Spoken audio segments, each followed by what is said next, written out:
அடையார்ல இருக்கேன். நீங்க நபிகள் நாயகத்தை பத்தி நிறைய விஷயம் சொன்னீங்க. இப்போ அவங்க வாழ்க்கையினால அவங்க தோழர்கள்லாம் அவங்களை நபின்னு ஏத்துனாங்கன்னு சொன்னீங்க. இப்ப அந்த மாதிரி வாழ்க்கை பார்த்தா இப்ப காந்தி கூட வாழ்ந்திருக்காரு. அப்போ ஆனா அவங்க இப்போ கடவுளோட தூதரா நம்ம ஏத்துக்கல. அது தவிர அப்ப அவங்க வாழ்ந்த வாழ்க்கை தவிர வேற ஏதாவது அத்தாட்சி இருக்கா அவங்க கடவுள் தூதர்ன்றதுக்கு? அருமையான கேள்விய சகோதரர் சித்தா அவர்கள் ரொம்ப அற்புதமான அழகான கேள்வி கேட்டாங்க. அதாவது நபிகள் நாயகத்தினுடைய அந்த வாழ்க்கை தான், அந்த எளிமையான அடக்கமான வாழ்க்கை தான் இறை தூதர் என்பதற்கு ஒரே ஆதாரமா அப்படின்னு கேட்டா, அது மாதிரி நிறைய பேர் வாழ்ந்திருக்கிறாங்களேன்னு கேட்டாங்க. அது மட்டும் ஆதாரம் இல்ல, அதை விட பெரிய ஆதாரம் எல்லாம் இருக்குது. நபிகள் நாயகம் இறைவனுடைய தூதர் என்று சொல்வதற்கு பெரிய பெரிய சான்றுகள் எல்லாம் இருக்குது. அதுல வேண்டா ஒரு 1-2 சான்றுகளை நான் சொல்கிறேன்.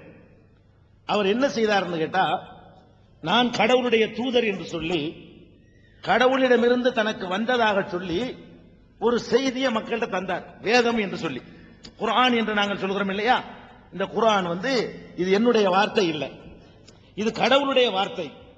கடவுள் சொன்ன வார்த்தையை எடுத்து சொல்லக்கூடியவனாக நான் உங்களிடத்தில் வந்திருக்கிறேன் என்று சொல்லி குர்ஆனை எங்களுக்கு இறைவனுடைய செய்தி என்று சொன்னார்.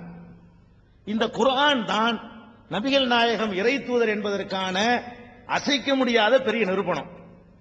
அது எப்படின்னு கேட்கறீங்களா? நபிகள் நாயகம் அவர்கள் வாழ்ந்த காலம் 1400 வருஷத்துக்கு முன்னாடி, 6வது நூற்றாண்டுல. அப்ப 6வது நூற்றாண்டுல வாழ்ந்த நபிகள் நாயகம் காலத்தில் இந்த வானியலை பற்றி, அறிவியலை பற்றி எந்த மாதிரியான வளர்ச்சி இருந்திருக்கும்னு உங்களுக்கு தெரியும். நபிகள் நாயகத்துக்கு பின்னாடி தான் கலிலியோ கூட பூமியை உருண்டேண்டார். அவர் என்ன பாடுபட்டார் நீங்க எல்லாம் அறிஞ்சு வச்சிருக்கிறீங்க.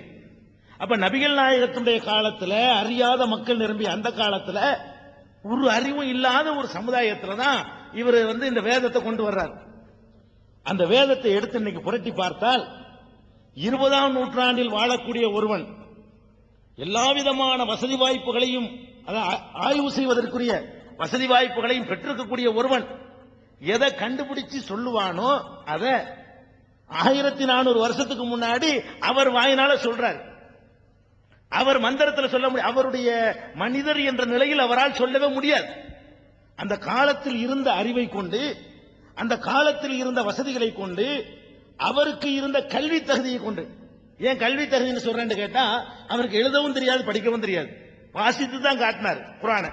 மற்றவர்கள் தான் எழுதி கொண்டார்கள் கேட்டவர்கள். அப்ப அவருக்குரிய அந்த கல்வி தகுதியை கொண்டு சொல்லி இருக்கவே முடியாத பல செய்திகளை திருமறை குர்ஆனில் அவர் வெளிப்படுத்தி இருக்கிறார். அதுல இருந்து அவர் வார்த்தை இல்லைன்னு தான் நம்ம விளங்கணும். 2 முடிவுக்கு நம்ம வரணும். முதல்ல செய்திகள் நீங்க பாருங்களேன். இப்ப விண்வெளிக்கு பயணம் நம்ம போறோம். இந்த விண்வெளி பயணம் என்பது இந்த காலத்தில் நம்ம சாதாரணம். எல்கேஜிலே தெரிஞ்சிடும் அவர் தான் சந்திர மண்டலத்துக்கு போறதுங்கிறது. அது ஒரு பெரிய விஷயங்கள் எல்லாருக்கும் தெரியும். ஆனா 1400 வருஷத்துக்கு முன்னாடி இதை பத்தி சிந்திக்க முடியுமா? முடியாது. நபிகள் நாயகத்துக்கு வந்த அந்த திருமறை குர்ஆனில் மனிதர்களை நோக்கி குர்ஆன் பேசுகிறது. என்ன பேசுகிறது? மனிதர்களே, உங்களுக்கு இயலுமானால் இந்த வானம் பூமியுடைய பல கோள்களுக்கு, பல கோளங்களுக்கு நீங்கள் செல்லுங்கள், நீங்கள் புறப்பட்டு செல்லுங்கள். ஆனால் செல்வதற்கு ஒரு பவர், ஒரு ஆற்றலை நீங்கள் உருவாக்கிக் கொள்ளுங்கள். லா தன்ஃபுதூன இல்லா பி சுல்தான். சுல்தான்னா பவர். ஒரு பவரை உருவாக்கி கொண்டுதான் நீங்கள் செல்ல முடியும். ஒரு பவர் ஒன்று இருக்கிறது. அந்த பவரை, சக்தியை நீங்கள் கண்டுபிடித்து அதன் பிறகு நீங்கள் வானம் பூமியுடைய எல்லா கோள்களுக்கு, எல்லா பகுதிகளுக்கு நீங்கள் பிரயாணப்படுங்கள். அப்ப விண்வெளி பயணம் சாத்தியம் என்று மாத்திரம் சொல்லல, அதுக்கு கட்டளையும் போடக்கூடிய. அந்த காலத்தில் சொல்ல முடியுமா? இத பூமி தட்டேன்னு நினைச்சுக்கிட்டு இருந்தவன் அந்த காலத்தில் ஒவ்வொருத்தனும் தான் வாழ்ந்த ஊர் தான் உலகம் நினைச்சுக்கிட்டு இருந்தான். அமெரிக்காவையே கண்டுபிடிச்சாங்கிறோம். அப்படின்னா என்ன அர்த்தம்? கொலம்பஸ் அமெரிக்காவை கண்டுபிடிச்சாருன்னா இருக்கிற அமெரிக்கா உலகத்துக்கு தெரியல, இவர் போய் கண்டுபிடிக்கிறார். அப்படிதான் அந்த காலத்தில் மனிதன் இருந்தான். இவர் அந்த மாதிரியான காலத்தில் வாழ்ந்தவர் என்ன பண்றாரு? சந்திரனுக்கே போகலாங்கிறாரு. அதுக்கு ஒரு பவர் இருக்குது, சக்தி. அந்த சக்தியை உண்டாக்கி கொண்டு போகலாம் அப்படிங்கிறார் அவருடைய வேதத்தில், குர்ஆன்ல அப்படி இருக்குது. அது மாத்திரம் சொல்லல, இன்னொரு இடத்துல சொல்றாரு, ஒரு போனா எப்படி அனுபவம் இருக்கும். சந்திரனுக்கு பயணம் மேற்கொண்டால் நமக்கு எந்த மாதிரியான அனுபவம் கிடைக்குமோ அந்த அனுபவத்தை அவரே போயிட்டு வந்த மாதிரி சொல்றாரு. எப்படி சொல்றாரு?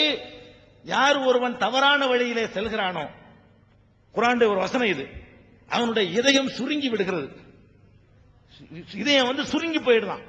எந்த மாதிரி சுருங்கி விடுகிறது என்று சொன்னால், கண்ணமா யஸ்ஸஅது ஃபிஸ்ஸமா, விண்வெளியிலே மேலேறி செல்வானே அவனுடைய இதயம் சுருங்குவது போல சுருங்கி விடுகிறது. விண்வெளியில போனா இதயம் வந்து சுருங்கி போயிருது, அதாவது அந்த மூச்சு விடுறதுக்கு திணறல் ஏற்படுது, அந்த மாதிரி சுருங்கி விடுகிறது, திணறி விடுகிறது என்று சொல்லி அவர் விண்வெளியில போனால் என்ன மாதிரியான அனுபவம் இருக்குமோ அதை அன்றைக்கு சொல்றார். இன்றைக்கு இதெல்லாம் உங்களுக்கு சாதாரணமா தெரியலாம். 1400 வருஷத்துக்கு முன்னாடி இதை ஒருவருக்கு சொல்ல முடியுமா? அதுதான் நீங்க பார்க்க வேண்டிய விஷயம். அதே மாதிரி அவருக்கு வழங்கப்பட்ட அந்த திருக்குர்ஆன்ல பூமி உருண்டை என்ற கருத்து சொல்லப்பட்டிருக்கிறது. பூமி மாத்திரம் இல்ல, எல்லா கோள்களும் உருண்டை என்று சொல்லப்பட்டிருக்கிறது. உருண்டை என்று மாத்திரம் சொல்லப்படல, ஒன்றை ஒன்று சுத்தி சுழன்று கொண்டிருக்கின்றன. குல்லுன் ஃபீ ஃபலக்கின் யஸ்பஹூன், எல்லா கோள்களும் தத்தமது பாதையிலே நீந்திக் கொண்டிருக்கின்றன, சுழன்று கொண்டிருக்கின்றன. உருண்டை என்று சொல்றாரு, சுழலுதுங்கிறாரு, ஒவ்வொன்றும் தன்னுடைய பாதையில் நீந்திக்கிட்டு வேற இருக்குங்கிறாரு. சுழல்வது வேற, நீந்துவது வேற. சுழல்வது என்றால் தன்னைத்தானே சுத்துவது, நீந்துவது என்றால் இடம்பெயர்ந்து போவது. எல்லா கோள்களுக்கும் இந்த ரெண்டு இயக்கம் இருக்குது, சுழற்சியும் இருக்குது, சுத்தலும் இருக்கிறது. அப்ப எல்லா கோள்களுமே அப்படி சுழன்று கொண்டிருக்கின்றன என்ற ஒரு தத்துவத்தை திருக்குர்ஆன் மூலமாக அவர் உலகத்துக்கு சொல்றார். அதே மாதிரி இன்றைக்கு வந்து நம்ம பார்க்கிறோம், கடல்களை பத்தி ஆய்வு பண்றாங்க பாருங்க. கடல்கள் இருக்குல்ல, பல கடல்கள் இருக்கு, செங்கடல், கருங்கடல், பல மாதிரி கடல் இருக்கு. இந்த கடல்களை விஞ்ஞானிகள் ஆய்வு செய்யறாங்க. ஆய்வு செஞ்சு பார்த்தாங்கன்னு சொன்னா 2 கடல்கள் ஒட்டிக்கிட்டு இருக்கும். சில மூணு கடல்லாம் சங்கமமாயிருக்கும். கன்னியாகுமரிக்கு போனா 3 கடல் நீங்க பார்க்கலாம், 3 கடல்கள். இப்படி கடல்கள் ஒன்றோடு ஒன்று சேர்ந்திருக்கும் பொழுது பார்த்தா சேர்ந்திருக்கிற மாதிரி தெரியும். ஆய்வு செஞ்சு பார்த்தீங்கன்னா அந்த கடல் இந்த கடலுக்கு நிறைய வித்தியாசம் இருக்கும், ஒட்டாது. எண்ணெயில தண்ணி மாதிரி தான். எண்ணெயுடைய தண்ணீரை போட்டு கலந்து குளுக்குனாலும் எண்ணெய் மேல தண்ணி கீழே தான் நிற்கும். அந்த மாதிரி கடல்களை ஆய்வு பண்ணி பார்க்கிறார்கள். இதனுடைய உப்பு வேற, அதனுடைய உப்புடைய அளவு வேற, இதனுடைய அடர்த்தி வேற, அதனுடைய அடர்த்தி வேற, இதுல இருந்து கிடைக்கக்கூடிய ஆக்சிஜன் அளவு வேற, அதுல கிடைக்கிறது வேற என்றெல்லாம் அப்படி வேறுபடுத்தி ஆய்வு செய்து இன்றைக்கு சமீபத்தில் இதை கண்டுபிடிச்சிருக்கிறாங்க. இதை வந்து 1400 வருஷத்துக்கு முன்னாடி சொல்ல முடியுமா? அன்றைக்கு இருந்த அறியாமை காலத்தில் வாழ்ந்த ஒருவரால் சொல்ல முடியுமா? சொல்றாரு அவர். எப்படி சொல்றாரு? மரஜல் பஹரைனி யல்தகியான். குர்ஆன் தமிழ்ல வந்து நீங்க படிச்சு பார்க்கலாம். அப்படியே மூக்குல விரல வச்சிருவோம். எப்படி இவருக்கு இது சாத்தியமாச்சு? ஒண்ணு இவர் 20ஆம் நூற்றாண்டுல வாழ்ந்திருக்கணும், இல்லைன்னா இறை தூதரா தான் இருக்கணும். ரெண்டுல ஒண்ணுதான்.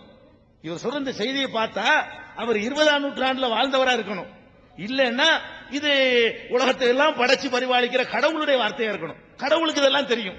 என்ன சொல்றாரு? மரஜல் பஹரைனி யல்தகியான் பைனஹுமா பர்ஸகுல் லா யப்கியான். 2 கடல்கள் ஒன்றோடு ஒன்று சங்கமிக்கின்றன. 2 கடல்கள் சங்கமிக்கின்றன. 2க்கும் இடையே ஒரு திரை இருக்கிறது, கண்ணுக்கு தெரியாத ஒரு திரை இருக்கிறது.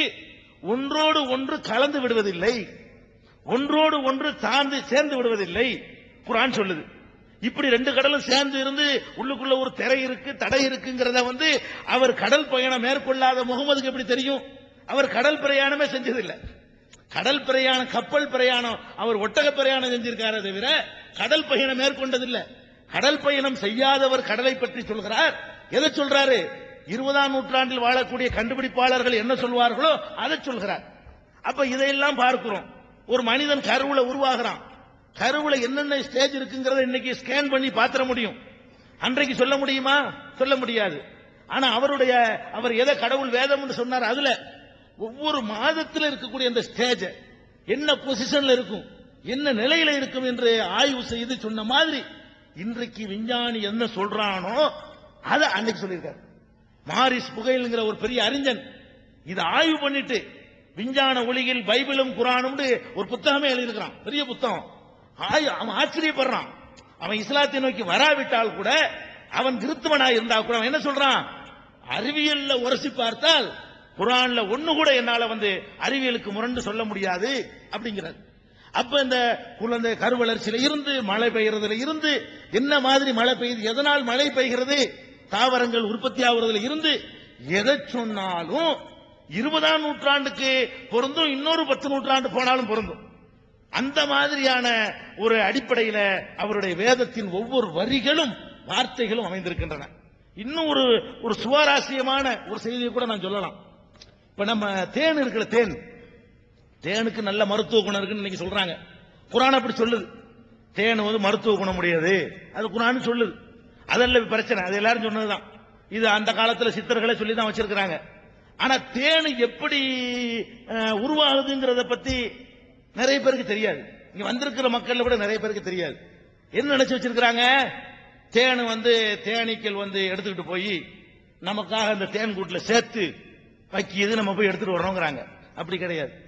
உண்மையில தேன் என்ன, தேனீக்கள் வந்து பூக்கள்ல இருக்கக்கூடிய குளுக்கோஸை சாப்பிடத்தான் செய்யுது, உங்களுக்கு சேர்த்து வைக்கல, சாப்பிட்டுருது. அது சாப்பிட்ட பிறகு அது கழிவு, நம்ம மலம் கழிக்கிறோம் இல்லையா, அதான் அதனுடைய கழிவு தான் தேன் என்பது இந்த 20ஆம் நூற்றாண்டுடைய கண்டுபிடிப்பு. தேனிய குளுக்கோஸா எடுக்குதுங்க. அந்த குளுக்கோஸ் உள்ள போன உடனே அதை சேஞ்ச் பண்ணக்கூடிய மிஷின் உள்ள இருக்குது. நம்ம வெள்ளை சோத்தை சிந்தாலும் மஞ்சளா வெளியே வருதுல, அது மாதிரிதான் உள்ள மிஷின் வச்சிருக்கிற கடவுள் வச்சிருக்காரு.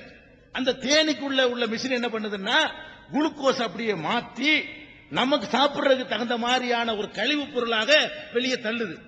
வாயிலிருந்து தேன் வரல, தேனியுடைய வாயிலிருந்து தேன் வரல, தேனியுடைய மலப்பாதை பேக் சைடுல இருந்தா வருது.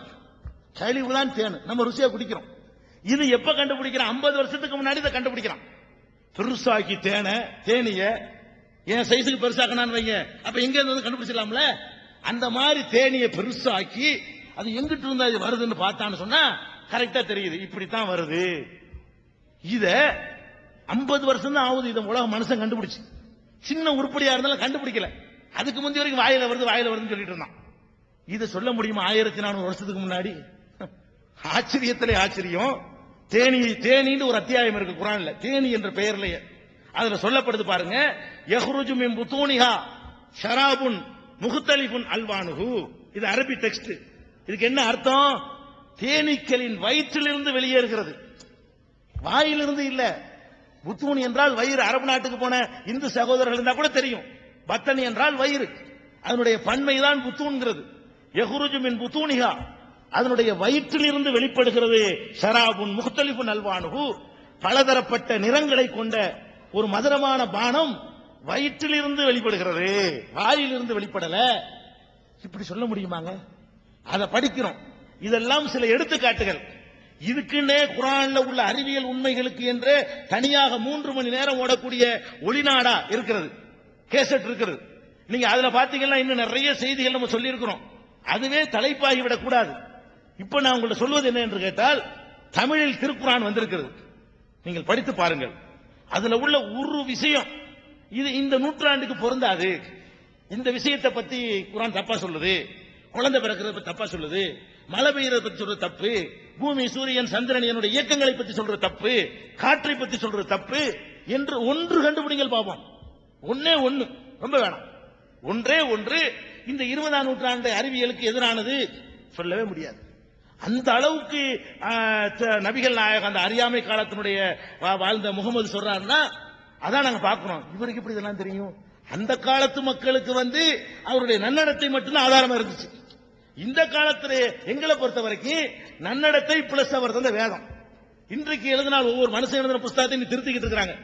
பெரிய பெரிய அறிஞர்கள்லாம் உண்டாக்கின அரசியல் சட்டமே 80 முறை திருத்தி 10ன்னு சொல்லி மறுபடி திருத்திர குழு போட்டாங்க. 80 தடவை ஏற்கனவே திருத்தி அதுவும் பத்தலையா, இன்னும் 50 வருஷம் ஒரு நூல் நிக்கல. பாத்தீங்களா, 50 வருஷத்துக்குள்ள எவ்வளவு திருத்தங்கள் தேவைப்படுது. திருத்தாம வச்சிருக்கிறது வேற விஷயம், திருத்தங்கள் தேவைப்படுது இல்லையா? இதுக்கு தேவைப்படலையே.